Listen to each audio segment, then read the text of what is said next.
So if I can be brutally honest with you, I treated the birth experience like a dinner reservation. Yes, I did. It was scheduled, it was wildly overpriced, and it was a very mid experience.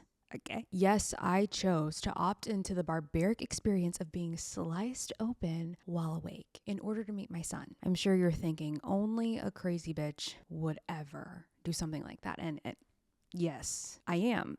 I don't regret a single thing. I actually would say, dare I say it, I might have enjoyed it a little bit. Dare I say it, I might even do it again. But I will say, I've been a little nervous to talk about this, because there's a lot of stigma around birth, and there's definitely a lot of stigma around C-sections, and for good reasons. But I want to be totally transparent in this episode, as much as I can be, without, disclaiming my entire medical history about why this was the best decision for me. But anyways, before we dive into that, I just want to say I'm really happy to be back. I missed you. I missed you. So much has changed. Obviously, I've been on a little hiatus, and if you missed an episode or two, I just had a baby. Lots has changed. My brain has changed. Apparently, my brain has shrunk. That's like a scientific fact, and I believe that. My body hasn't.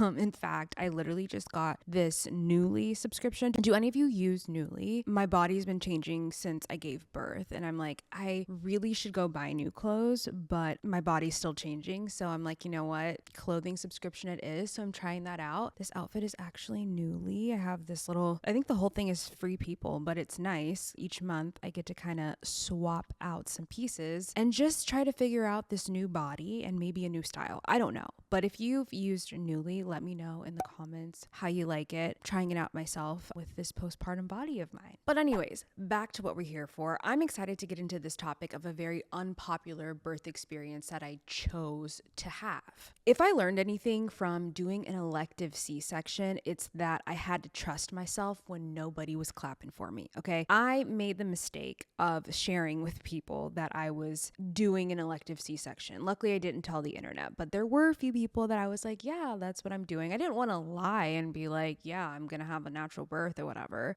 I tried to disclose it to people, and I quickly learned I should just shut up. No one quite understood why I made that decision. And although I didn't get a lot of positive responses, I still had to trust my intuition and that this was the best decision for me. And let me tell you, that's a hard thing to do. I was really apprehensive to even move forward with the experience given people's reactions. Obviously I didn't tell many people, but the people I did tell, I trusted. They were my friends, close family. Like, these are people that were in my inner circle, and no shade, no tea to them at all. Their responses were obviously out of love and concern, like, hey, are you sure you want to do that? But I knew the experience that I needed to have. So yeah, I ended up telling very few people, because typically when I would share it, I would get a wide-eyed expression followed by an interrogation on like, what the fuck are you thinking, girl? And I get it. C-sections are typically associated with negative experiences. They're usually traumatic, unexpected. Like, I understand the stigma that comes with it. And I fully understand and empathize any women who have had a negative C-section experience. And I give you a fast pass to be at the front of the line to flip me off. Okay, but anybody else, I need you to hear me out. Okay. And I know some of you genuinely are just curious, and some of you have sent me very wordy messages, but this video is really just speaking my truth. That's all I can say. It's my experience. This is not C-section propaganda. Please do not tell your doctor some girl on the internet said this was the best option for you. Okay. I do have to say that. Apparently some of you think influencers know things. We don't. I'm a girl on the internet. Please remember that. Okay, now that we got that disclaimer out of the way. So yeah, not a lot of support, but I did get support where I needed it, and that was my OB.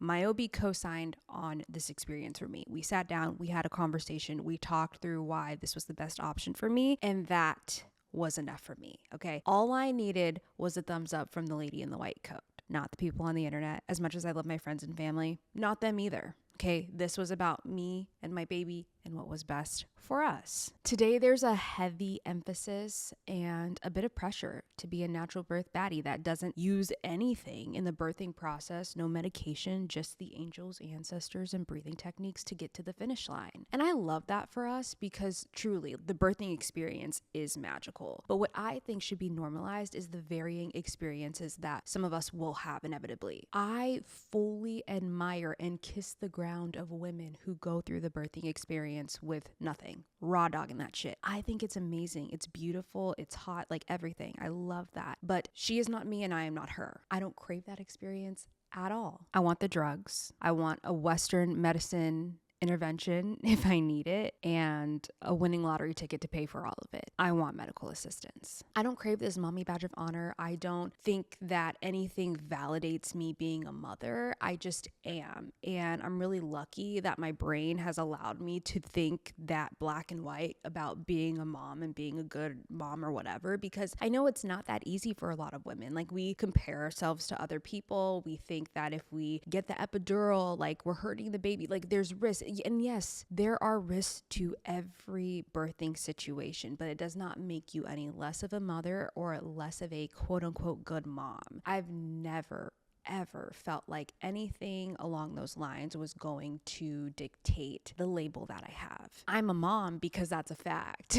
And I'm a good mom because I'm doing my best. The narratives and conversations around what birth is the best birth, that's what's tired to me, okay? There's no such thing. The birth that is best for you is the one that you and your doctor co-sign to, and the one that gets you out safely, okay? You and your baby. That's the best birth. And at the end of the day, we all end up with the same reward, which is our baby, right? That's what we want. So however you get there is totally dependent on your circumstances and what you need. And you know what? In my case, nobody was rooting for me. Nobody's like, yeah, girl, get that C-section, okay? But that's fine. I had to choose what was best for me, and that's what I did. This episode is brought to you by Nuuly.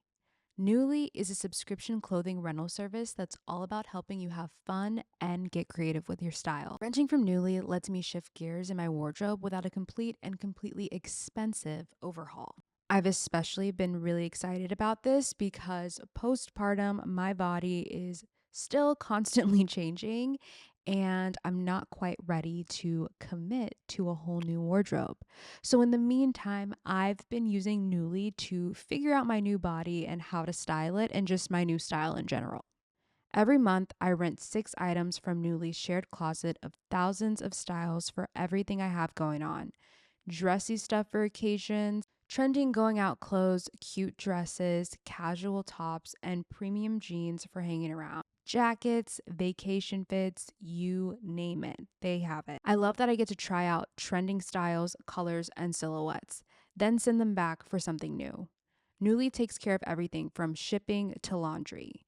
I can even pause without paying a fee if I need to take a break for any reason. With choosing your 6 styles each month, you can literally choose whatever you want to rent. It's totally up to you. Nuuly has over 400 brands, and many of them are my favorites. Just for example, I'm a huge fan of Free People, For Love and Lemons, and Anthropologie, and they have all of those. They also have inclusive sizing. Their sizing goes up to 5X, as well as petite and maternity. They have fast, free shipping and returns, and professional cleaning in Nuuly's state-of-the-art laundering facility. And if you end up loving one of the pieces you rent, you actually have the option to buy, and you'll get it at a discount. Nuuly has everything you need to bring your closet up to speed for the season without breaking the bank. Try new styles, sizes, trends, and more this season when you rent with Nuuly and skip feeling that fast fashion ick.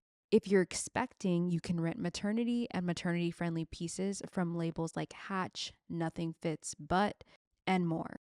Nuuly is a great value at $98 a month for any 6 styles. But right now, you can get $28 off your first month of Nuuly when you sign up with my code BCILY. Just go to Nuuly, that's NUULY.com. That's Nuuly with 2 U's, and enter the code BCILY and sign up to get $28 off your first month. That's NUULY.com. Nuuly with 2 U's with code BCILY. Nuuly subscription clothing rental. Change your clothes. So let's talk about the actual birth story, which was very interesting. One of my favorite things about my birth experience was that I was prepared, okay? Yes, the hospital bags were packed, but it was literally a Google invite on my calendar. Like Listen, I'm type A. I kind of loved that. I knew when it was going to happen. I knew when it was coming. Of course, there's the chance that I could go into labor before my scheduled C-section, but that didn't happen. So for me, it was a very planned and expected experience. And that was already something I really liked about it and preferred. That also meant we had support systems ready to go and on deck too, which in my case was my family. They would be helping out with Bubby and just making sure we were good to go. So we got to the hospital around 5 a.m. on March 15th, 2025. I gotta say, I woke up, feeling a lot of peace. Interestingly enough, I loved that my C-section was scheduled like so early in the morning because there's kind of like a calmness at that time of day. There's literally no traffic on the way to the hospital. There's like nothing going on and there's this quiet, and I appreciated that stillness before being severed. So,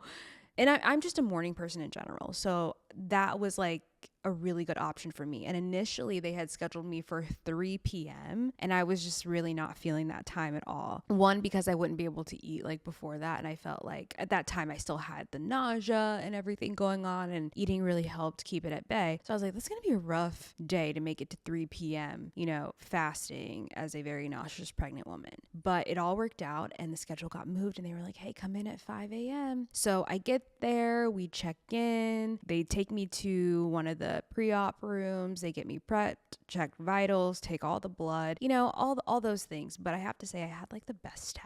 They were so kind and accommodating. And sometimes I feel like you get these little nuggets, just these little moments of everything's going to be okay. And that for me was the nurse that was prepping me. She had the exact same birthday as me. And I know that's like silly, but it just made me feel really good for some reason. And I was like, everything's going to be fine, right? It's a silly, stupid thing, right? But she asked my date of birth and then she just starts dancing. And I'm like, okay, Scorpio gang. No, more than Scorpio gang. We are like, we twinning them. We twinning them. So, that was like a little sweet thing that happened, but everybody was really nice. So yeah, then once we got prepped and ready to go, they took me to the OR room, and this is where the nerves definitely started to kick in. I mean, just the environment in itself, when you make it to the room you get a C-section in, it's very intimidating. No, truly, I can't imagine experiencing all of that as an emergency or unplanned, and I know many of you have, and I just want to give you the biggest hug and forehead kiss because you are fucking amazing. Instantly, this room gave me the heebie-jeebies. Not gonna lie, tripped me out. So here's the thing. The room that you get a C-section in is freezing, okay? It is so cold in there, obviously, to keep things sterile. So I go in this room. I'm obviously able to walk into the room. I still have my legs. And this was the part I was really nervous for because they give you a spinal tap. So the spinal tap was interesting. It kind of felt like a bee sting. And I will say it didn't hurt as much as I thought it was going to hurt. I definitely hyped this up in my brain to be a lot worse than it was going to be. The only thing I'll say is it probably just took a little too long in my mind. I was like, okay, take it out now. Take out the needle. Hurry up. But it really wasn't that bad. So a nurse is standing in front of you. You kind of like curl up like a shrimp, grab onto the nurse. The anesthesiologist does her thing, his thing or whatever. And that's the numbing part, right? So within seconds, you feel this warmth go through your body. And they said it's going to be quick. They weren't lying. So I was like, oh, okay, I feel it, and I got a little nervous. And mind you, this is important to mention. AJ is not in the room for this part. He was actually outside. They don't let the partners come in during that. And what I was told is the reason is they don't want to freak out your partners because they have to make sure you're numb, and they do like a series of tests to make sure that you're numb before you start. And sometimes it can freak out the partners. They think you're actually getting cut open and you're not yet. So anyways, to avoid any stress, they just tell them to stay out, and as soon as they're ready to slice and dice, that's when they let partners in. But obviously I wish he could have been in there for that moment, but it wouldn't have made much of a difference, to be honest with you. So that happens, and they immediately tell me, okay, get on your back. I start feeling the numbing. I had to lie down, and it start like basically from the chest down, I don't feel anything. That was kind of giving me anxiety, but I didn't let myself like go there. For whatever reason, I had like a lot of mental strength this day. AJ. And it's probably because, to be honest with you, I watched a lot of TikToks with people explaining step by step what happens. And for me, knowing what's coming really does help me. I knew that there could be like a heaviness on my chest, and that's just part of the numbing. And that heaviness can make you feel like you're not breathing, and you are. They're literally watching your vitals, and you have to remind yourself that. So that's happening, and I'm kind of like, oh, this is weird. Like, I can't move my legs. Like, I feel a little bit scared right now. But anyways, so much is going on, I couldn't really think too much about that. So then AJ is allowed back in the room finally, and that gave me a little more peace. He's sitting next to me, like rubbing my arms or whatever. They gave me a blanket to keep me warm on top. Like, you know, it was a vibe. As much of a vibe as it could be. And so then in the OR room, you have like, I think there's like 5 to 7 people, I don't remember, but everyone introduces themselves. There's 2 physicians, is it physicians? 2 OBs that are facilitating the actual procedure of the C-section. So everyone introduces themselves, and then it's go time. I'm so excited to meet baby bestie, and I can't believe we're just a few short weeks away from all of it.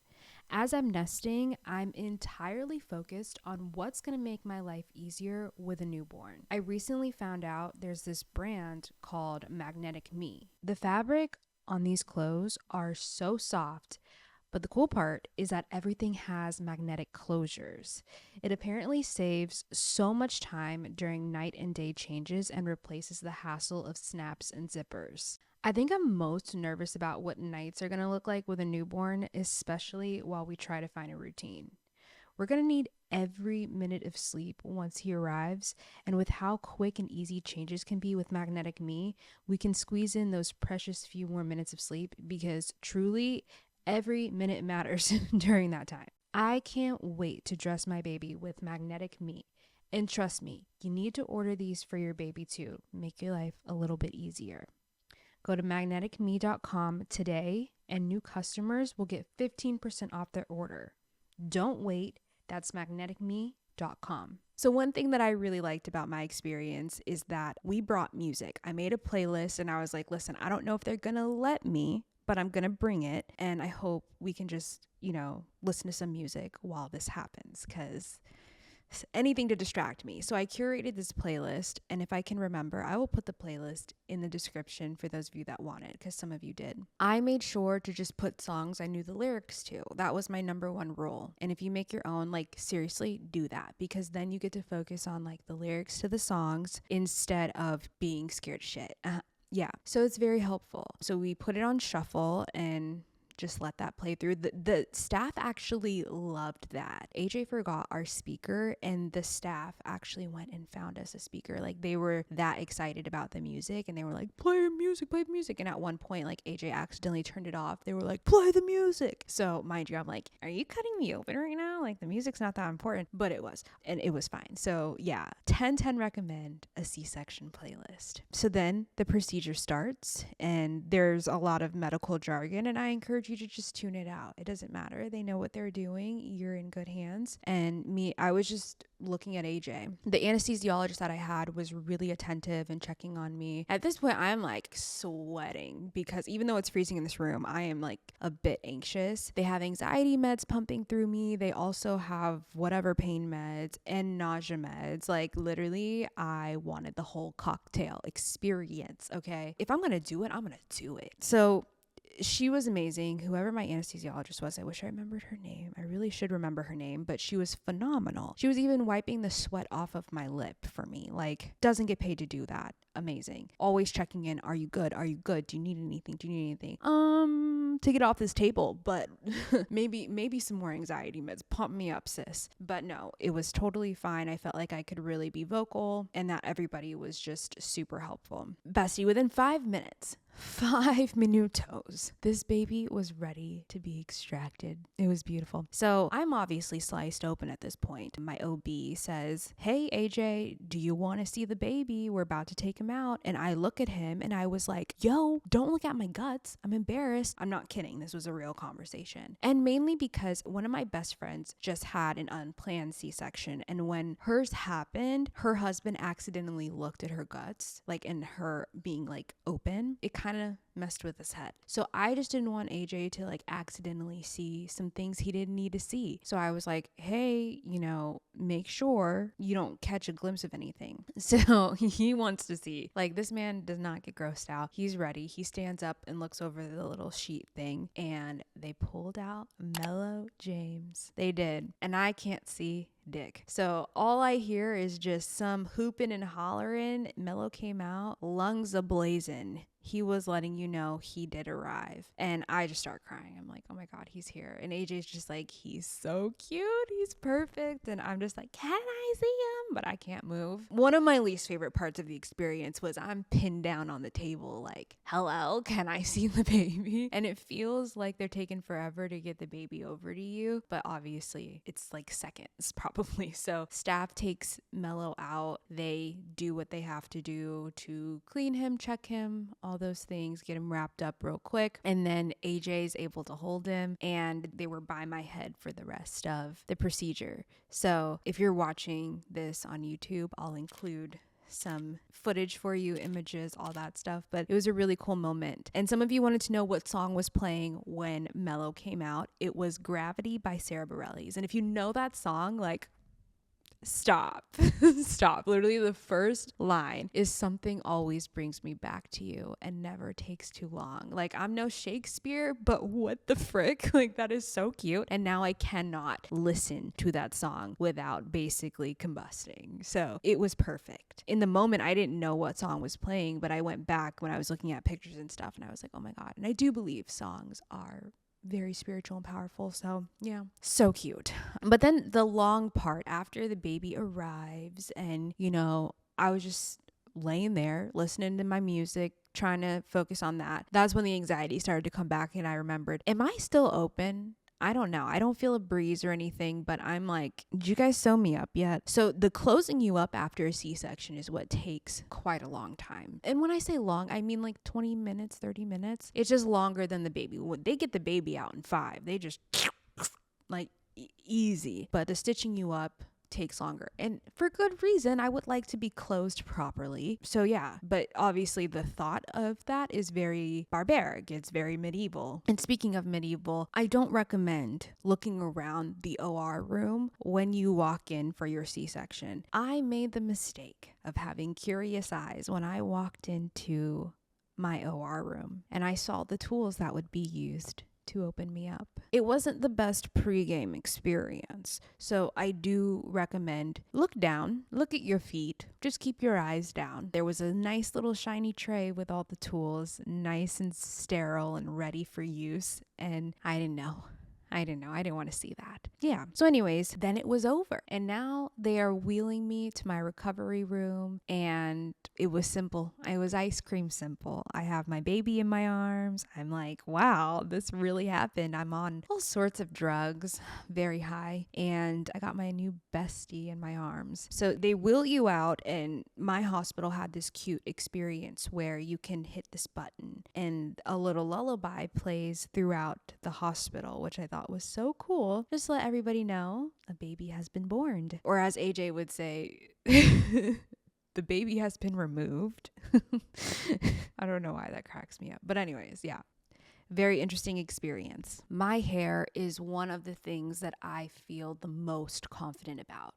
Nothing boosts confidence quite like having great hair. But if you're seeing more strands in the shower, your confidence might not be at its highest. That's why you need to check out Hers Hair. Hers hair treatments are made with doctor-trusted prescription ingredients that many other hair products out there don't have.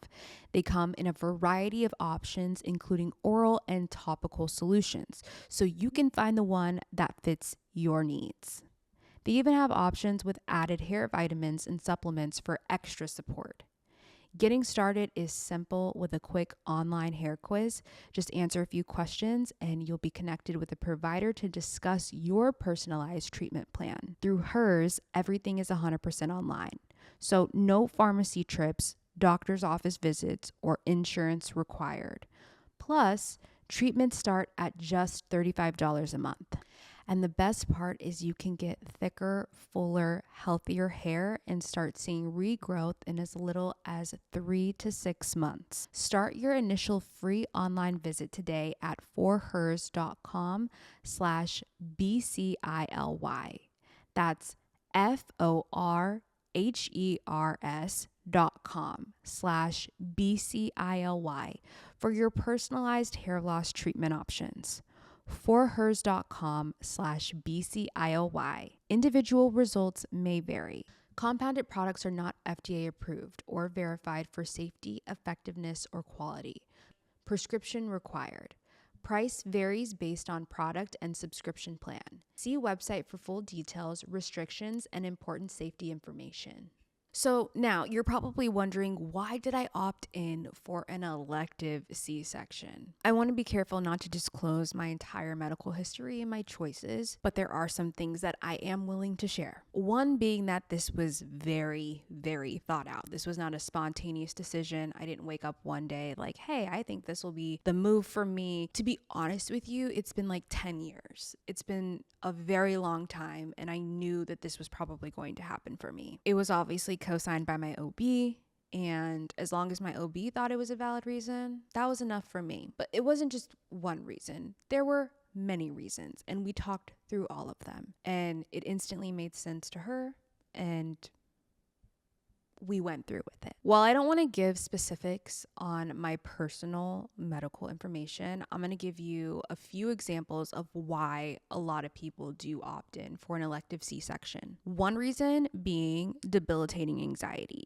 Yes, anxiety is a valid reason. And obviously, anxiety comes on a spectrum, right? So you would have to discuss that with your doctor on what does that look like for you? Why is it so important to you? What's causing your anxiety? What's at the root of it? Oftentimes, that's probably a piece of it, but you just have to chat through what that looks like for you and what your experience is. Another common reason is anatomy. So you can have certain shaped hips, perhaps, or maybe something with your uterus or with your canal. There are many reasons why sometimes your anatomy might not set you up for success. And sometimes with the anatomy thing, it's not a guarantee that you'll have issues, but sometimes it's enough to say, hey, I want to just ensure that this isn't an issue, and people will opt in for a C-section instead. So again, all this is super dependent on the individual, but that is a valid reason too. Another reason, and I want to be really sensitive to this, is sexual trauma. There are a lot of people obviously that have gone through very horrifying experiences, and it can be triggering to even think of having any more trauma to that area. So if that's the case, that's also obviously rooms to have a conversation with your doctor on what's going on and see if that makes sense for you. There are plenty of reasons why you might opt in for an elective C-section, but I just wanted to toss those out there because there's so many and you can look them up yourself. But if you're expecting and you have concerns, just bring it up. It's worth bringing it up. But I will say this, pregnancy has taught me so much, so much. One being that I have to speak up. I have to ask for help. I can't be the eldest daughter with all these issues and being hyper independent. Like, it's not serving me anymore in this era of my life. And pregnancy was kind of the warm up to that because I had a pretty difficult pregnancy, as some of you may know if you follow me on other mediums. But I've been very vocal that like it was not sunshine and rainbows for me. It quite frankly dragged me by the edges, curb stomped me to be specific. And it's not that I wouldn't want to have more kids in the future. It's that I don't know how many times I can experience pregnancy, if I'm being honest with you. So yeah, I've learned how to speak up and advocate for myself just through that experience alone. Like, you are not dealing with the same bitch you were dealing with before I got pregnant. That's for sure. Not just for me either, but also for Mello. Like, I'm a lot more vocal now. People are loving it. But yeah, the birth, the recovery experience, all of that pushed me even further to learn how to advocate for myself, to speak up, to ask for help, to ask for what I need. I mean, the second I got back to my recovery room was kind of the moment I needed to practice that even more. Some moments with my C-section that I really had to speak up was, for example, pain management. A lot of women don't know or don't feel comfortable asking for more assistance. And at many points, my meds had worn off, or they started me on meds that just weren't cutting it. No pun intended. But I felt like I could feel every bit of depth in my incision at some points, and I thought I was going to die. And I was like, hey nurse, I need something stronger. I don't want to feel a damn thing. What do you got for me? I had to speak up, and it is a little easier to speak up when you feel like you've been cut in half. I will say that.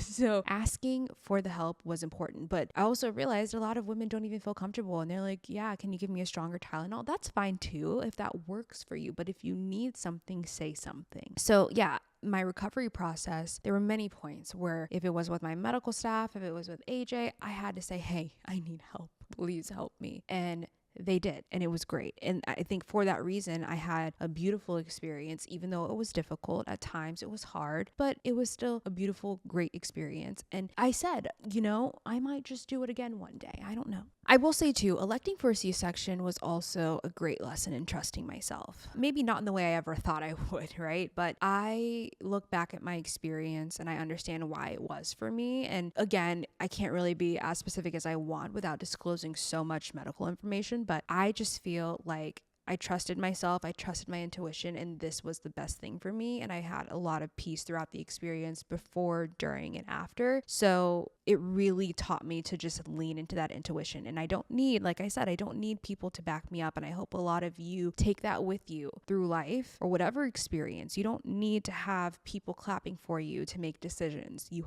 have to know when something is best for you. And I'm sure there will be some crazy ass comments just because this is a very it's one of those touchy topics, and I get it, but it's so subjective. So at this point too, watch your mouth, because I can't go back in time and relive this experience, nor do I want to. And I will say, be mindful in the comments too, that there are other women here expecting, and they probably clicked into this video for a reason. Let's try to normalize. Right? Try to normalize giving women space to do what they need to do. If you did not go to medical school, I want you to try something. Zip it. Okay? Zip it. Yeah. Don't give medical advice where you can't if you're not a medical professional. You can share your experiences and your stories, but listen, we're not all the same. We're all going to have different experiences. But yeah, I just wish moving forward, we could all take a second to remember we're all women going through something really fucking crazy. Let's just support each other and let the professionals be the professionals in the room, and we can just root for each other, because this shit is wild if you think about it, right? Okay, so you found your person. Now it's time to let the knot help you with everything else. The knot connects you to the wedding inspo, vendors, venues, and planning tools you need to make your day totally you. AJ and I are big fans of the knot. We used this when we got married, and it is such a great tool. From gathering inspo and scoring expert advice to finding your venue and figuring out your budget, they'll connect you to all the people, places, and tools you need. Plus, the knot makes it easy to keep your guests in the loop so you can focus on what really matters, which is celebrating your love with the people who mean the most. This may be the first time you're putting together something this big, this visible, and this meaningful, and the knot is taking the guesswork out of it for you. You get actionable inspiration and expert advice based on how they've helped over 25 million couples. You can plan anytime, anywhere with the wedding planning app with the most 5-star reviews. The Knot helps you provide the best guest experience for your family and friends, from collecting their address and easy RSVPing to providing seamless registry shopping, all in one place. The Knot has the most venues and vendors across any wedding website in any location. Let the Knot connect you to all of the people, places, and tools you need to help bring your wedding to life. Get started at theknot.com/audio. That's THEKNOT.com/AUDIO. But yeah, I feel very blessed and very lucky that I had an experience that was not 100% awful. It was a calm, controlled experience, and that's what worked for me. And it got me on the other side safely. It got Mello here safely, and I'm very blessed and grateful for that. I would love to know your thoughts on this episode, your experiences, whatever. Obviously, keep it cute or put it on mute. okay? But this is a safe space. And if it's not a safe space, you'll be deleted, you'll be blocked, you've been warned. But I definitely want to open up the floor for that. I've tried to be really transparent throughout my experience. And I've learned that so many of you don't say things because you're scared of other women. And I ain't having it over here, okay? I'll make sure you guys are safe, okay? So let me know your thoughts. Obviously, follow the podcast, subscribe to the YouTube channel. You know the drill. And thank you guys so much for listening to my experience and giving me the space to share. And please do that for each other. I love you guys, and I'll see you next week.